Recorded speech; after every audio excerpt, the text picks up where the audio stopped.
Welcome to Stuff You Should Know from HowStuffWorks.com.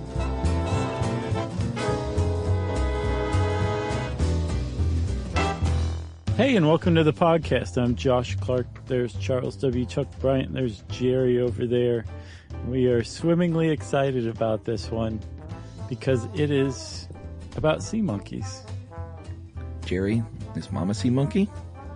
Yeah, she's got her little blonde bob hairdo going on. And I guess we're baby sea monkeys.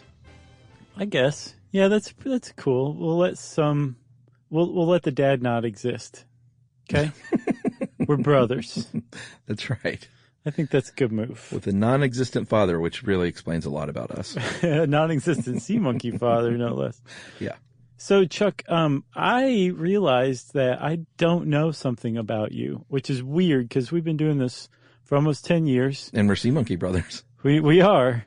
We know a lot about one another. We know one another's smells, looks, scowls, all sorts of stuff, right? Uh-huh. Triumphs, victories. One thing I don't know about you is whether you were into comic books as a kid. Well, glad you asked. I feel like we've talked about this at some point, but maybe not. Yeah, we have for sure. Okay. Because remember, I read Archie and Richie Rich. Oh yes, yeah. And I wasn't. Well, here's a couple of things. I read Archie and Richie Rich growing up, and didn't get into the superhero comics much because I don't know why. But then also, you don't know this part. Okay. We used to go to visit my grandmother on my father's side. And she was big time into Thor? Granny Thor. She lived in Jackson, Tennessee, and it was, I had sort of the modern grandparents with cable TV who lived in a condo. Oh, nice. Yeah. And then old school granny who lived in a house in the country. Mm-hmm. And so Granny Bryant didn't have TV or anything like that. But what she did have in the back room was a bunch of my dad and Uncle Ed's old toys and comic books from when they were kids. Nice. So I think they were mainly Uncle Eddie's. So I got, I had a big stack of comics from, I guess, the 1960s that were like Man from Uncle. I'm trying to think of a few more. No superhero stuff, but just those weird sort of, I guess it wasn't weird, but The Man from Uncle is the only one I can remember. But it's a little weird. Long story short is because that's all the entertainment we had to ingest. My brother and I would go back there and read those every year for years. That's pretty awesome. Those same comics. So you made your way through that stack multiple times? Oh, many, many times. Gotcha. Like I remember the ads. I remember everything about them. So then you remember, obviously, I think you probably knew where I was going with this from the outset. You remember the ads for the sea monkeys then? I remember sea monkeys. I remember X-ray specs. Sure. Which we'll get into. And I remember for sure all the ads for, like, can you draw this parrot or pirate? Oh, yeah. Remember that? For the art school. Yeah, what was that? I think they just took your money and then sent you a degree for your art school. Is that what it was? I'm pretty sure. So disappointing. Yeah, but the turtle was pretty cool. He had like a newsy camp on and a turtleneck, and he just looked like he was ready to get mellow, you know? Yeah, the other one too was the Charles Atlas workout thing. Do you remember that? Oh, yeah, where the 98-pound weakling gets sand kicked in his face. Totally, man. Yeah, that's really playing on some 15-year-olds' insecurities, and it worked. Oh, yeah, for sure. For sure. You know? What about you? I remember sea monkeys. There's one that always stuck out to me was a Bonkers ad from the 80s. This would have been way past your Man from Uncle era comic books.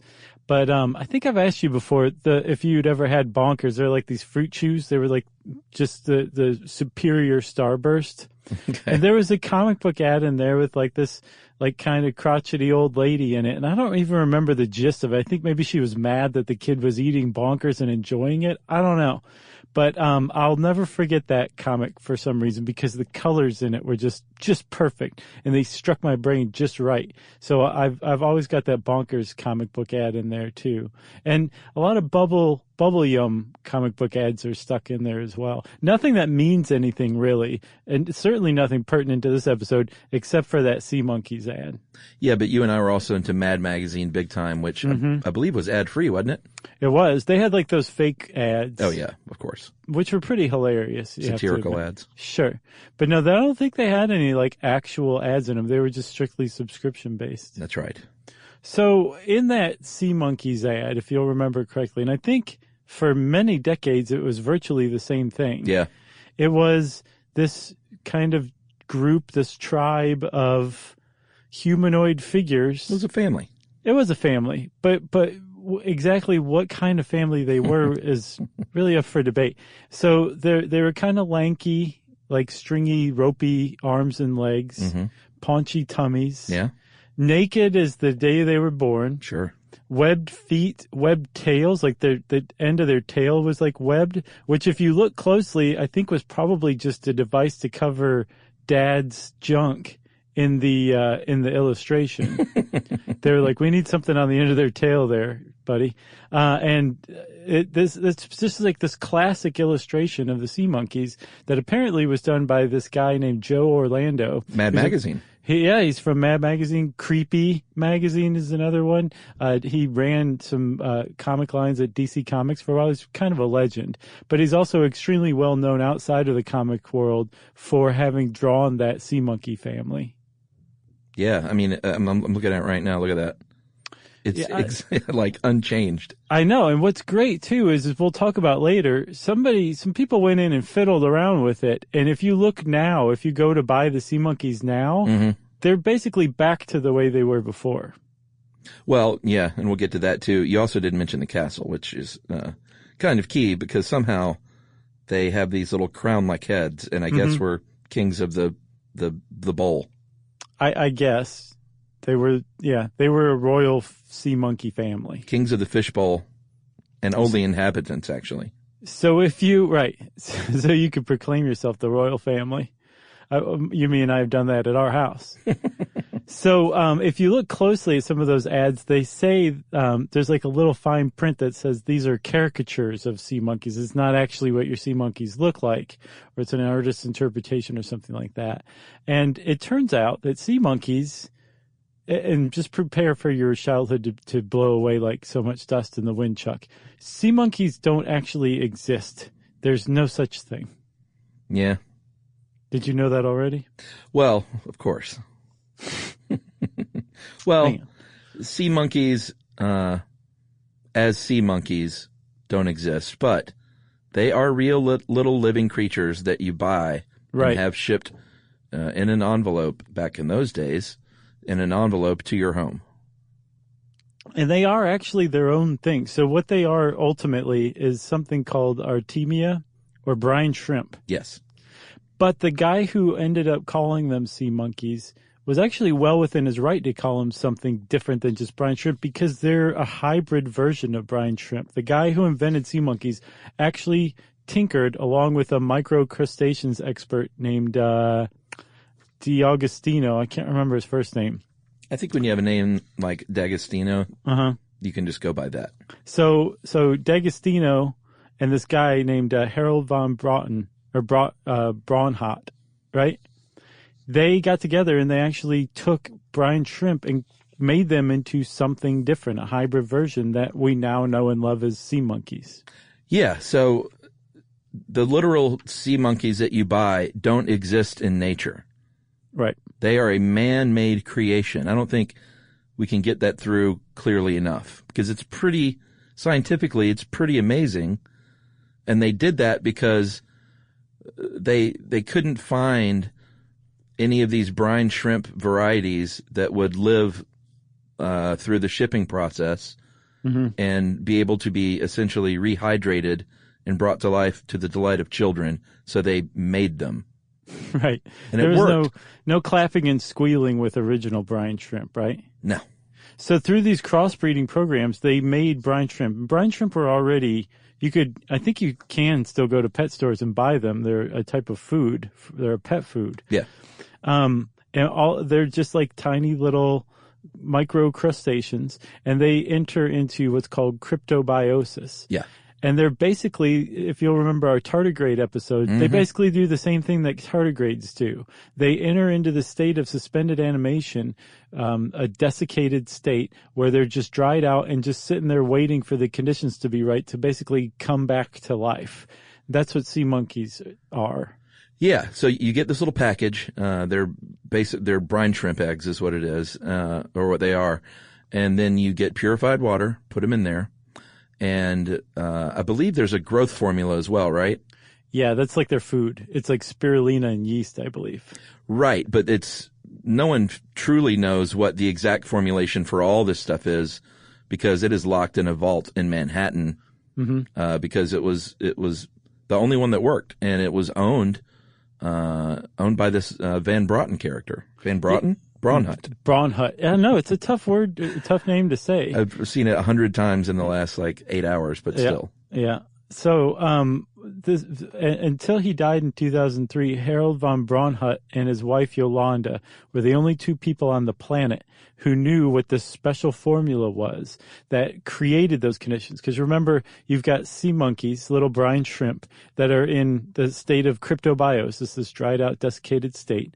And when you put them just into regular tap water, they don't necessarily come to life. There's something in that powder that alters the pH and the salinity and makes it just perfect for them to emerge from this cryptobiosis almost instantaneously. Yeah. In fact, early on, the sea monkeys were originally just called Instant Life, I believe, is what the name they were originally marketed under. Yeah. Not the best name. No, and it's weird that that name was chosen because it turns out that Harold von Braunhut was a marketing genius. He wrote the original 32-page booklet that I believe still comes with the sets. Is that right? I couldn't find evidence of that, and I was looking online to find a transcription of it and was very surprised to find no one's done that. Seriously. You would think there'd be entire fan sites that this is like their Bible, the original version of it, and would have later editions of it. Couldn't find it anywhere. Well, I don't know if it still comes with it, but for many, many, many years, and even after his death, that original prose which told this fantastical story. I mean, that's the whole point. It wasn't just like add water and you're all set. Right. It told the whole story of sea monkeys. Yeah, it said things like your sea monkeys can be hypnotized. You can train them to play baseball. You can race them. They're like they love to race. There's all sorts of things. You can basically train them into a pack of friendly seals, I think is the way they put it. It talked about like their courtship and reproduction and just all sorts of stuff. Like it was, this guy's just basically, do you remember that treatment that George Lucas wrote about Wookiees and Chewbacca's planet that got turned into the Star Wars Christmas special? Yeah. This is the exact same thing, but this is the sea monkeys world. Right. I would like to see, I was about to say I'd like to see the Sea Monkeys TV show, but I did. What did you think? Did you watch any of it? Yeah, I did. Yeah, so there was a TV show in the 80s starring Howie Mandel. Yeah. It just really doesn't get any better.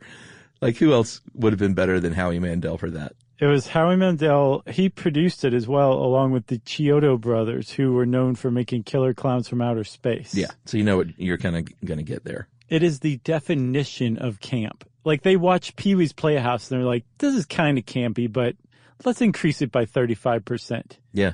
And that's what they did. It was not long for this world, though, right? No, and the thing is I don't know if we've gotten this across. It was live action. Oh, yeah, right. It wasn't a cartoon. That's what made it so not just campy, that made it unsettling as well. Like, the actors were all done up as, like, sea monkeys, and it was for kids, but it was obviously made by adults with a wink and a nod to other adults. It was a weird show. Yeah, it was, I didn't see it. I only watched like a bit of one episode. I didn't see enough to judge the whole 11, I think, episode lifespan. Mm-hmm. But it was like Sid and Marty Krofft without the LSD. Right. It was with PCP instead. That's how it struck me. I was like, these people are on angel dust.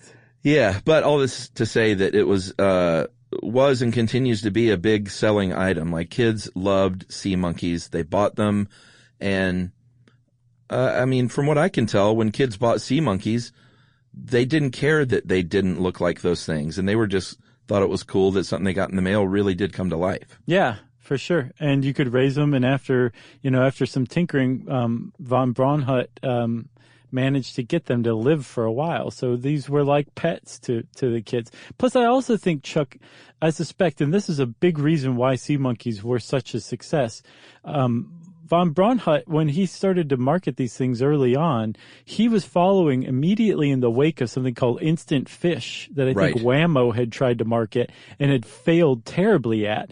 And he was going around trying to market something similar, and toy stores and retailers were like, we don't want anything to do with those. People almost lost their jobs over that instant fish stuff.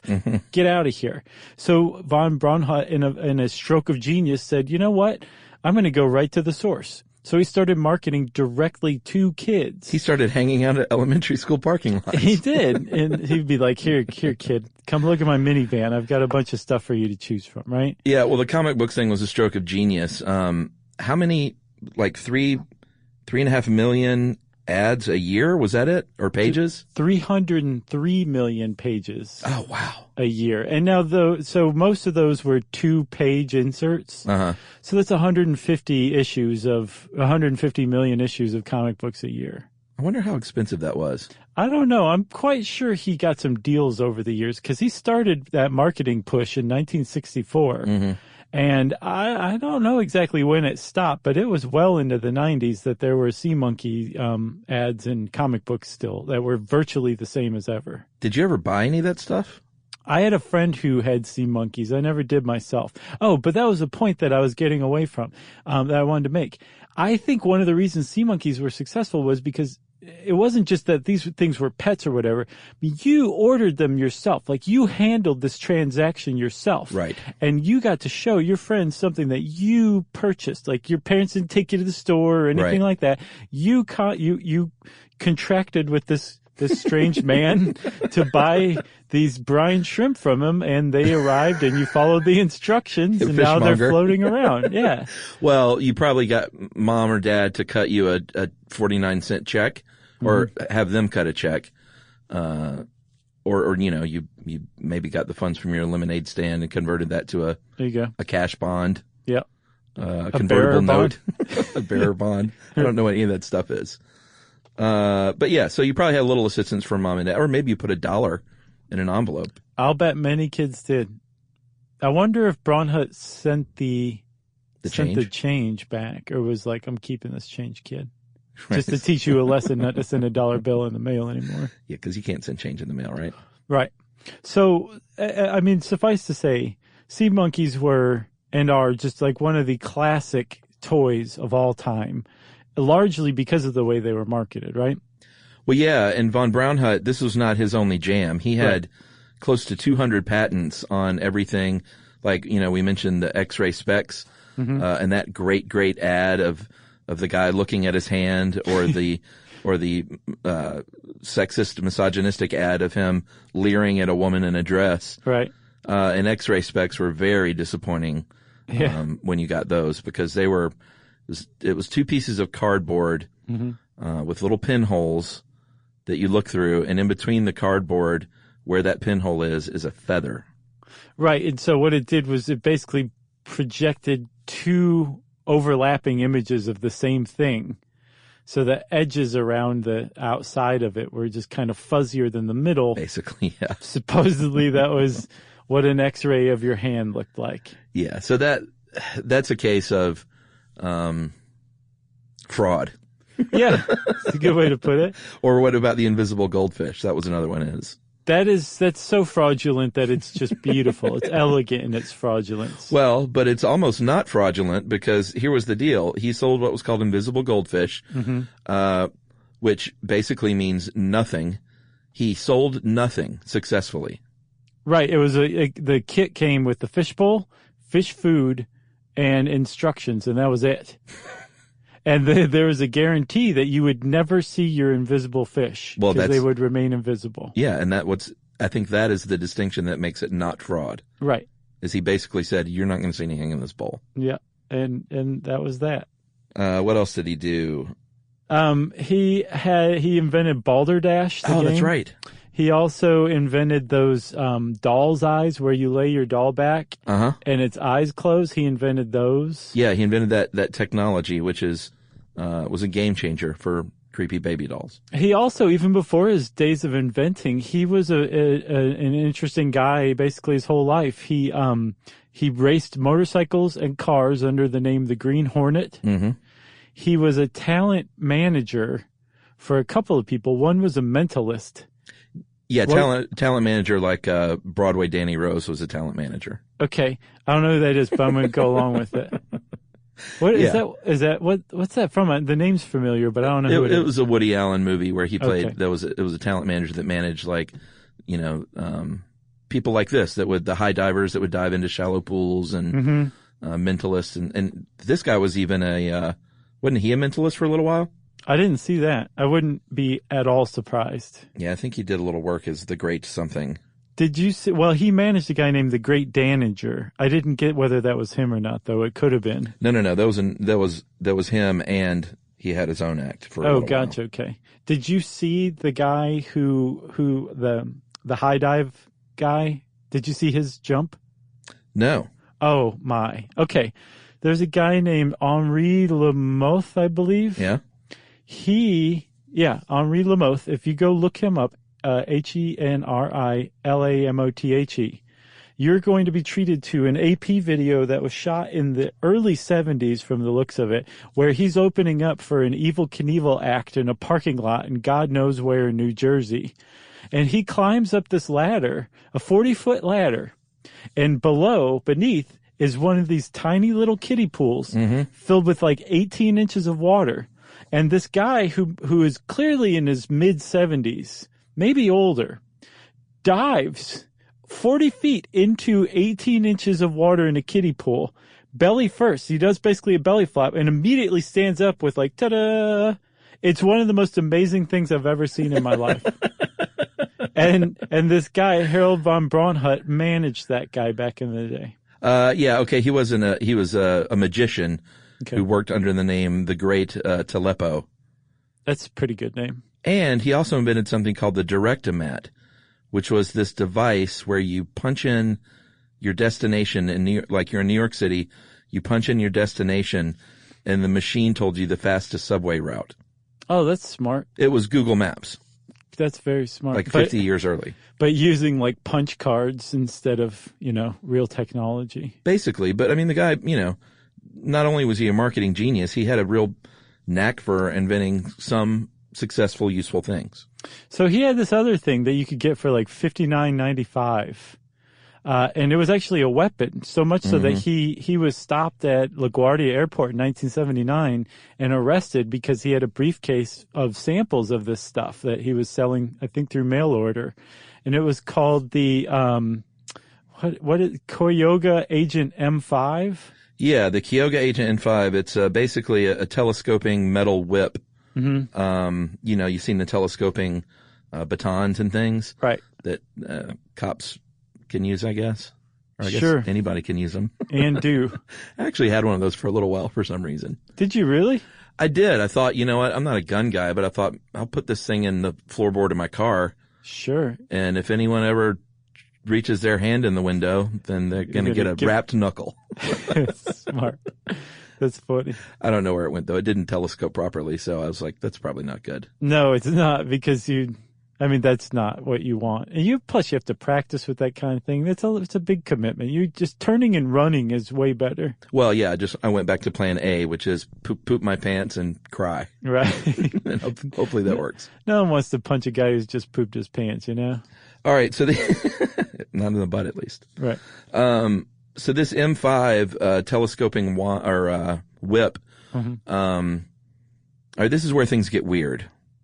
Yeah. And we'll set this up right before the ad break, because it turns out that Mr. von Brohut, Mr. von Braunhut, was perhaps almost certifiably a white nationalist Aryan Nazi. Sure. Is that fair to say? I think so. All right. And we'll get to that right after this. If you want to know, then you're in luck. Just listen up to Josh and Chuck. Stuff you should know. Stuff you should know. Stuff you should know. Okay, Chuck, I'm sure everybody just bit the tips of their fingers off waiting for those ads to finish so we could get back to it. Is it fair to call him a Nazi? So here's the thing. It has been so thoroughly documented by legitimate sources like the Washington Post, the Los Angeles Times. His own mouth? His own mouth. The Jewish Anti-Defamation League. I believe, I don't know if the Southern Poverty Law Center actually tracked him or not, but this guy has definitely been identified as somebody who was a longtime contributor to white nationalist groups, specifically the Aryan Nations out of Idaho, which was one of the original white hate groups in the United States. That's right. Here's the problem with that. This is the guy who invented sea monkeys. Problem number 2 is that if you ever sent your money off to buy some sea monkeys, some of that money had a very good chance of having been turned around and given to the Aryan nation. And herein lies a real moral conundrum for a lot of people, understandably so.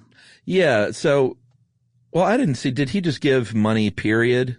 Yes, but the people are saying, I gave you some of that money for sea monkeys. Who knows what dimes and nickels that I gave you went to Aryan Nation. I don't want any money going to Aryan Nation. So I feel horrible that my money went to you, which you in turn gave to the Aryan Nation. Right. However, this M5 was, there was a man named Richard Butler. This guy was a real piece of human garbage. He was the founder of the Aryan Nation. Yeah, he was the worst. He's not with us anymore, thankfully. But he was a very bad man. And he was brought up on trial.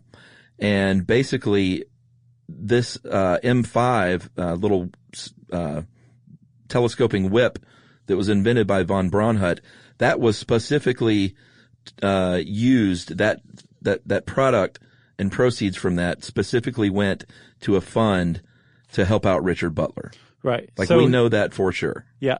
Everything's going along for Harold von Braunhut pretty swimmingly until the late 80s, right? In the late 80s, Richard Butler is brought up along with, I think, 14 or 15 other white nationalist leaders on sedition charges, basically trying to overthrow the government through plotting assassinations, trying to start a race war. They had some serious charges against them. They were eventually acquitted of these charges, but as part of this defense fund, in the Aryan Nation newsletter, Richard Butler talks about the Cuyahoga Agent M5 as a great tool for every Aryan nationalist to have, a great weapon and defense mechanism. And if you order this thing, on the order form, write the letters AN for Aryan Nation, and the inventor of this product has pledged that 25 of those $60 will be given to my defense fund. So now all of a sudden, for the first time ever, the guy who invented sea monkeys is tied to the guy who founded the Aryan Nation hate group.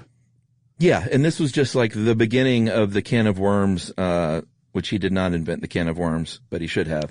Right. It was the beginning of that being open because, like you said, late 80s, what was it, 88, I think, and the Washington Post basically got a hold of this story, did some investigating, and found that he was involved in, quote, some of the most extreme racist and anti-Semitic organizations in the country.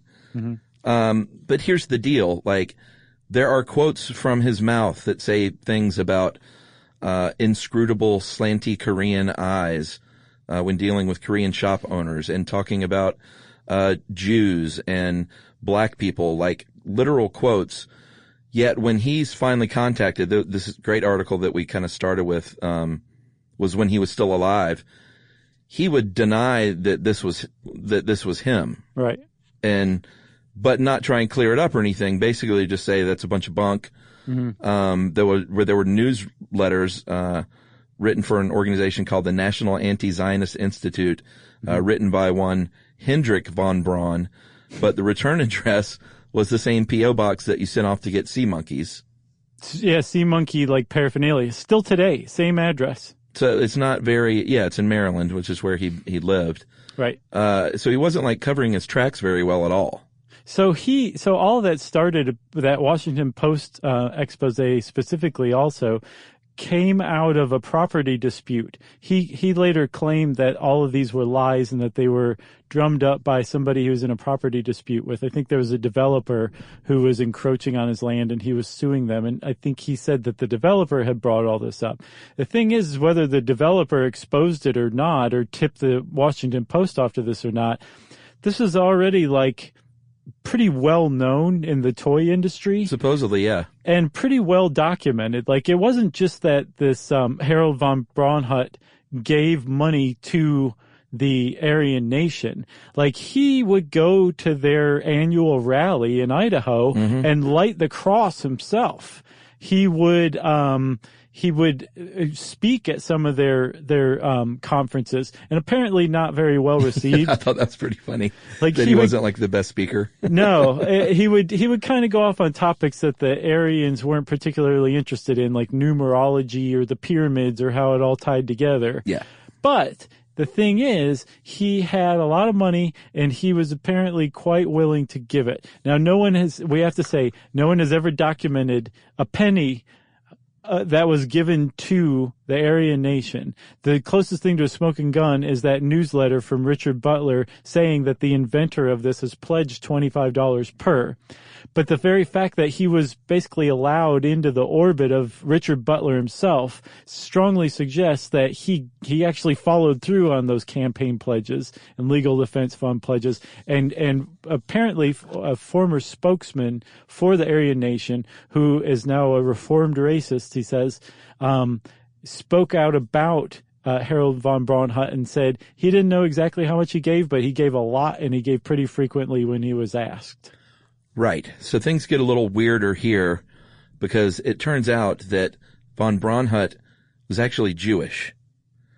He was born to Jeanette Cohen and Edward Braunhut, not von Braunhut. Right. Out of that little von to, I guess, Germanize him. I guess so.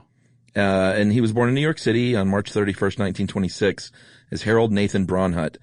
And if you know anything about Aryan nations or any of those groups, they don't take kindly to a Jewish guy, even if he's like rebukes that to being a member. Right. But like you said, he had a lot of dough, and that's basically why everyone thinks they allowed him to stay on as a member.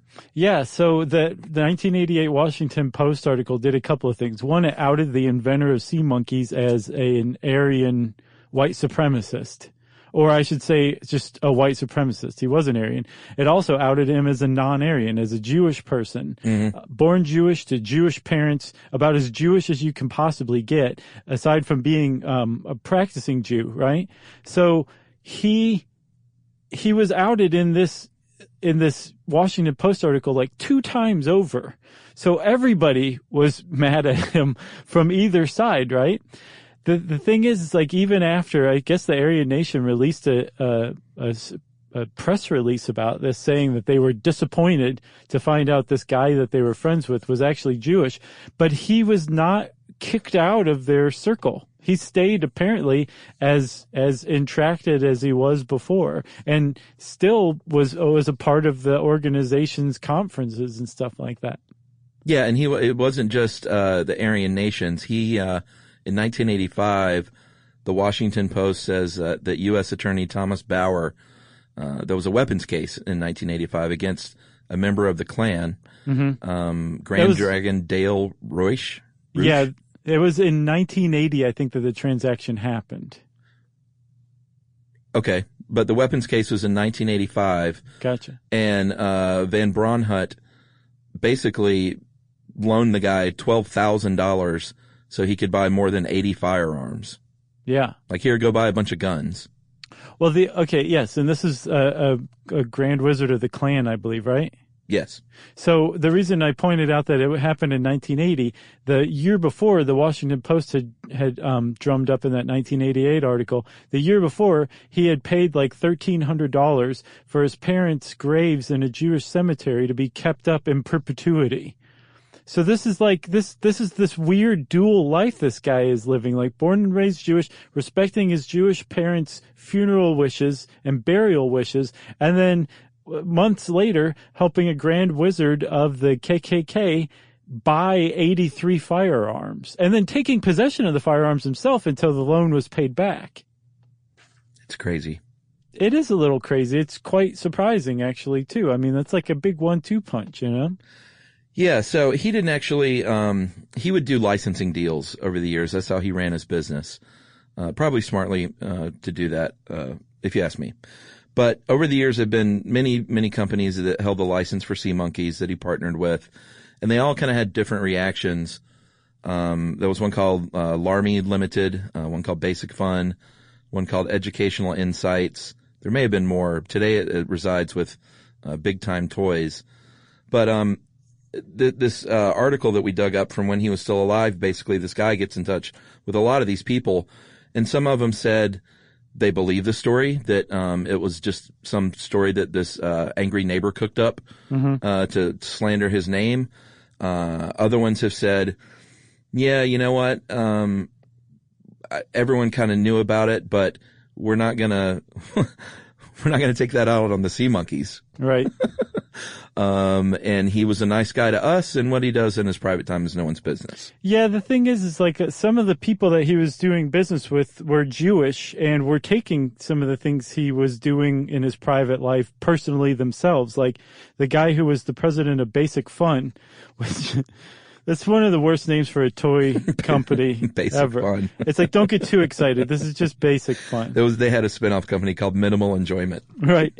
He got the license, or his company got the license for sea monkeys to handle distributing and marketing sea monkeys. And he apparently asked von Braunhut, like, is this true? And von Braunhut told him, no, there's this developer I'm in a dispute with who's like trying to drum up bad press. They're all lies. Well, within a year, the New York Times wrote an article about that annual rally at the Aryan Nation compound in Idaho and said that Harold von Braunhut had been a speaker there. So the guy from Basic Fun was like, yeah, that's it. I'm done with you. Our contract's broken.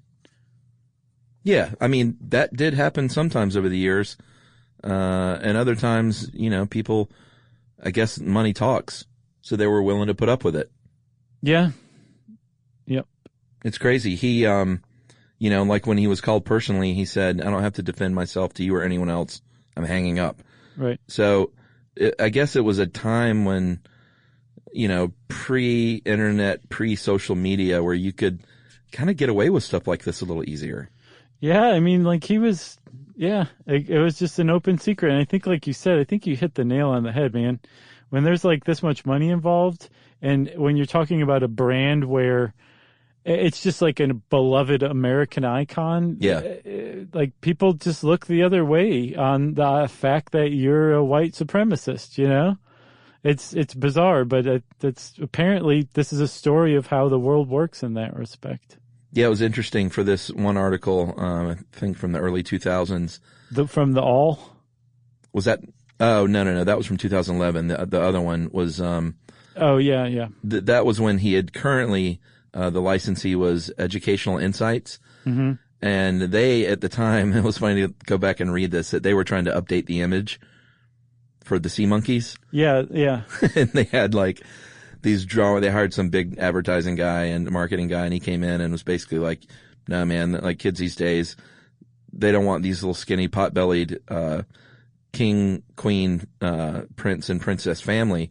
They want superheroes. So he buffed them up and put capes on them and made a new jingle, and they never went with any of that stuff. It kind of all went in the wastebasket, I think. Well, one new thing did come out of it, and Harold Braunhut had a patent on it. It was one of his last patents. It was a watch that you could inject a couple of live sea monkeys into, and they would live in there for 24 hours before, I guess, either they died or if you could suck them back out and put them back in their aquarium. But you could walk around with your 2 favorite or luckiest sea monkeys for the day and tell time as well. So that was, there was at least one thing that came out of that updating. But if you go back and look, if you look at those, you're like, this is pretty lame. And you go back and look today at the sea monkey packaging, it is basically back to how it was like in that Joe Orlando style. But if you do want to watch some business people do some tap dancing, it's really interesting. Read this article. It's called The Sea Monkeys and the White Supremacist. It was in the LA Times on October 1st, 2000, written by Tamar Brott, who did a pretty good job of just some good old fashioned like footwork, or leg work going to pound the beat. Pound the beat with the footwork. Sniff them off the case. You know what I'm saying. All right. Well, let's take another break, and we're going to come back and we're going to talk about where things stand today in the fight over the rights and the fortune of the sea monkeys. If you want to know, then you're in luck. Just listen up to Josh and Chuck. Stuff you should know. Stuff you should know. Stuff you should know. All right. So we know what happened. Actually, how did he die? I didn't even see that. I didn't see that either. He died in 2003, but I'm not sure why. All right. So he died. Yeah, that's true. But he left behind his wife, Yolanda Signorelli von Braunhut. Did you look her up? Oh, yeah. Okay. Yeah, she was an actress. She was sort of like a pinup bombshell B-movie actress. Is that fair to say? It's fairish. I had also seen her movies as described as adult films as well. Well, sure. She was in a movie, I got to see this one. It's called Love After Death, and it's a softcore zombie flick. Oh, well, that's sweet. From the 60s, yeah. But yeah, she's a pretty interesting person in her own right as well. Yeah, and she says for her, as far as the Aryan nation stuff, she says, like, I never knew and saw this side of him. So I don't know if she's being on the level or if she's just kind of quashing this and covering for him. Well, it's kind of not clear to me. I don't know if it was in that New York Times article or in the 1988 Washington Post article, but his first wife was contacted and interviewed for it, and she was like, what are you guys talking about? Really? Yeah, so who knows? Maybe he did just he was clearly somebody who could compartmentalize the different parts of his personality. Yeah. So maybe he really did just leave the wives out of it. Man, how could you not know something like that? That's crazy. Just going to Idaho on my yearly trip. Yeah. That's weird. He always goes to Idaho when the Aryan nation assembles. All right, so Yolanda Signorelli von Braunhut lived, and I think still lives, or at least as of 2 years ago when this article came out, in the Potomac River estate in southern Maryland. But she is, she's broke. Yeah. Basically. Yep. She has no electricity, no running water, and she has been in a legal battle with Big Time Toys and their chief executive, Sam Harwell, for basically several years trying to get money because Big Time Toys says, this is our company now. Yeah, Big Time Toys sounds like I'd be nervous about going into business with them. I'm more of a basic fun guy. Yeah. Big Time Toys sounds like they're moving too fast for me. You know what I mean? Yeah. So Yolanda Braunhut she's got kind of like a Grey Gardens thing going on right now against her will. This is not something she's happy about at all. And her position is, as far as the Times tells it, is that she engaged in a licensing deal, which is how Sea Monkeys have been produced basically since the beginning, with that company, Big Time Toys, where they would handle the packaging and the distribution.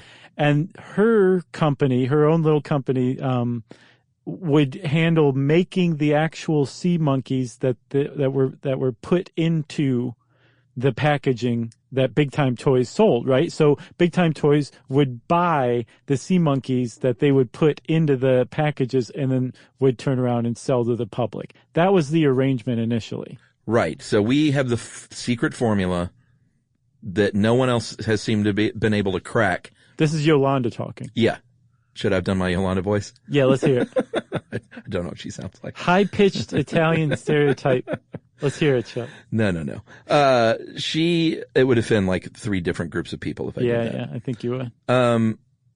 She basically said, we have the secret formula, the only one that works that can keep these things alive. Everyone else has tried and failed. And so we will sell these to you and you can do everything else and cut me a check.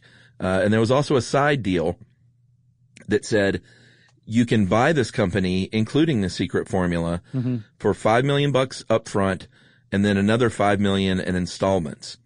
And so Big Time basically called her up a few years ago, probably about 5 years ago at this point, if my math is right, and said, you know what?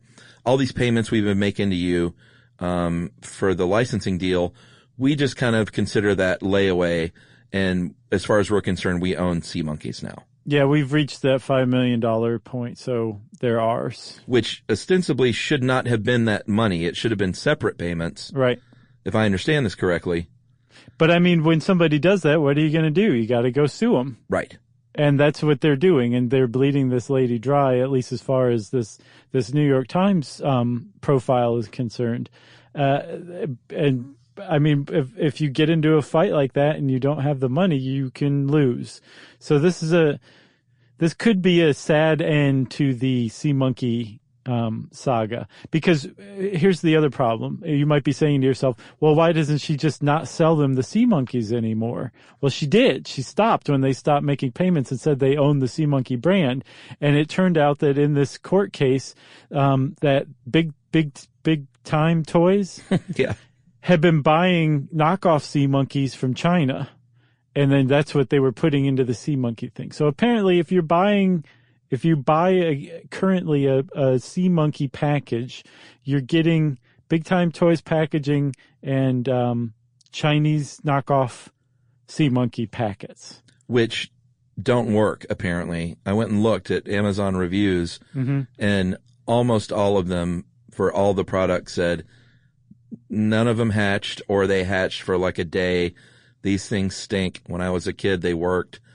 So it's weird that it's sort of ironic that they ended up creating this special breed, essentially, right, that worked, and that ended up being their undoing, because in court, in the affidavit, the leader, this Harwell guy, whose wife, by the way, is the head, she's a Speaker of the House of the Tennessee House of Representatives. Oh, yeah? So, they're a power family. Okay. All the way around, and not to be trifled with. In his affidavit, he says he outsourced the Sea Monkeys to China, and says there are 7 recognized species of Artemia brine shrimp, and this is not one of them. So because they had created their own species, it ended up being their undoing at court, it looks like, because it doesn't officially exist as a real species that these guys are getting. Yeah, but I'm pretty sure he got a patent on the species that they made. Well, no, that's what I'm saying, though, but he's not getting that species. Oh, I see. He's getting these, well, they're not knockoffs, they're Mother Nature's own. Sure, from China. Yeah. Right. But they're not the ones that are working. Right, I gotcha. So it's just a mess. But then still, doesn't that like raise questions about how you could use the Sea Monkey's name or something? That's what like I that? wondered. But I guess if they had the license to use the Sea Monkey's name because they were in charge of packaging and distribution, maybe, then yeah, I guess they could say, well, we're not going to use the official ones any longer. We're going to use these natural ones. Man, what a mess. Well, and it's a mess too, because you're like, oh, do I root for the side of this guy who was a white nationalist? But you know, his wife says she didn't know anything about that, and she's going broke and has been basically had this company stolen from her. Yep. It seems like. Yeah.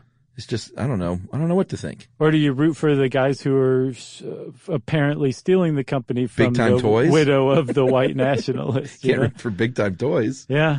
You know what I predict, though, Chuck? I predict that Sea Monkeys, the brand, will ultimately rise above this, that it will survive this somehow and still be around 20, 30 years from now. The Sea Monkeys will take over? Yeah. They will eventually overthrow the human race. Man. Like the Aryans plotted to overthrow the U.S. government. What a story. It's quite a story. That's a good one, man. Thanks for digging this up. Sure. Well, if you want to know more about sea monkeys, just start digging around, pulling at the loose threads. You're going to find some interesting stuff. And since I said interesting stuff, that means it's time, friends, for listener mail. I'm going to call this Pompeian lemons. Okay. Is that how you would say it, Pompeian? Yeah, I thought that was beautiful. All right. Long-time listener, first-time emailer, guys. Recently listened to the Pompeii show. Very informative. And I used to be a tour guide in Europe and led close to 15 tours on the Amalfi Coast, Pompeii, and Mount Vesuvius. Nice. I listened to Josh's experience with the lemons. They do, in fact, grow to be the size of your head. However, those gigantic lemons are actually called cedri and are more for show than anything. They're called Cedri the Entertainer. If you ever cut one in half, the inside is actually about the size of a normal lemon. The rind can be a few inches thick. And boy, are they bitter. Definitely not something you keep around for lemonade. Just something I wanted to share. Thanks for ruining everything for me. And also another thought, the other day in the car, have either of you just said no when one of you asked for a commercial break? Thought it'd be funny if one of you just said, nah. We've come close. We have, haven't we? I don't know. Did it not make it into an episode? It might not have. We have, and we just edited that part out and kept going, I think. Well, that is from Matt McDonald, who is a software developer at NeoCloud. Thanks a lot, Matt. I think I was kind of disappointed to read that email originally, but whatever. I guess you got to just live with reality, right? You've made an enemy today. If you want to get in touch with us and ruin our reality like Matt did, you can tweet to us. I'm at Josh Clark. There's also an SYSK podcast Twitter handle. I also have a website called AreYouSeriousClark.com. Chuck, your friend Chuck, is at Facebook.com/Charles W. Chuck Bryant. There's also a Facebook.com/StuffYouShouldKnow site. You can send all of us, including Jerry, an email to StuffPodcast@HowStuffWorks.com. And as always, join us at our home on the web, StuffYouShouldKnow.com.